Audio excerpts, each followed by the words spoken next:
Salut les CE2, on est en orthographe et on travaille sur le son « est » de balai. J'ai écrit plusieurs mots, balai, furet, la chèvre, la mer, la terre, la forêt, le reste, le poulet, une mer, la fête, le regard et la baleine.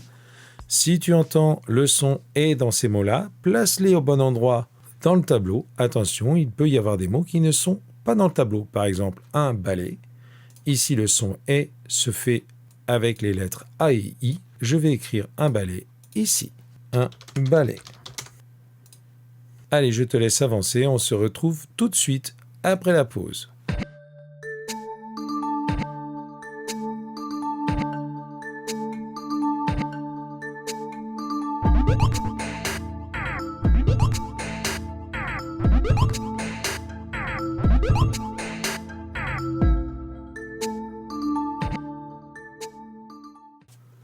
Un furet, le son « est » se fait avec la lettre E.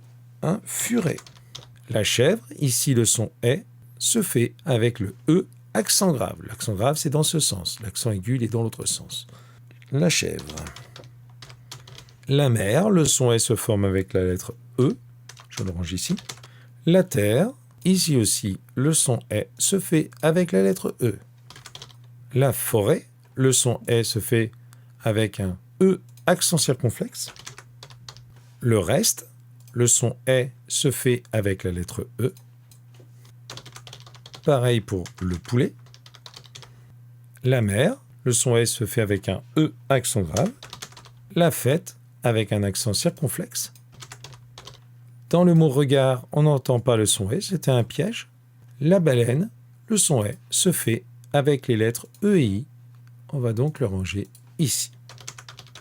On peut donc écrire le son « est » AI, EI, E accent grave. Il peut s'écrire avec un E à condition qu'il soit au milieu d'une syllabe. Regarde, furet, la lettre E, elle n'est pas à la fin de la syllabe, elle se prononce « est ». Ici, mer, il n'y a qu'une syllabe. Et au milieu, terre, ça se coupe ici. Le E, il ici s'entend « est ». Le reste, on coupe la syllabe ici et le E s'entend « est ». Et poulet, pareil, il n'est pas à la fin de la syllabe, il peut s'entendre « est » ou « est ». À la fin, par exemple, si c'est ER, ça s'entendra « est ». Si le E, il se retrouve à la fin d'une syllabe, comme ici ou ici, il faut mettre un accent pour entendre le son « est ». Alors que ici, dans « regard », tu vois, « regard », le E est à la fin de la syllabe, il n'a pas d'accent, il s'entend « e ». OK ? La lettre E, elle peut s'entendre « est », sauf en fin de syllabe. Et on peut parfois avoir un accent circonflexe. L'accent circonflexe, c'est ça. Peut-être que tu l'appelles le petit chapeau, mais nous on va appeler ça accent circonflexe, c'est plus sérieux. Et quand on a un accent circonflexe, un petit chapeau, c'est en fait qu'il y a dû avoir un S dans l'histoire du mot. Par exemple, la forêt, on peut penser à forestier. Fête, on va penser à festif, festival. S'il y a un accent circonflexe, l'accent circonflexe, il remplace un ancien S. Et ça, c'est vrai à chaque fois que tu as un accent circonflexe, pas seulement au-dessus du E.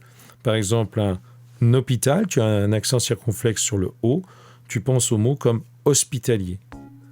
Un bâton, on va mettre un accent circonflexe sur le A, on peut penser à bastonnade, baston, quand on tape les gens avec un bâton.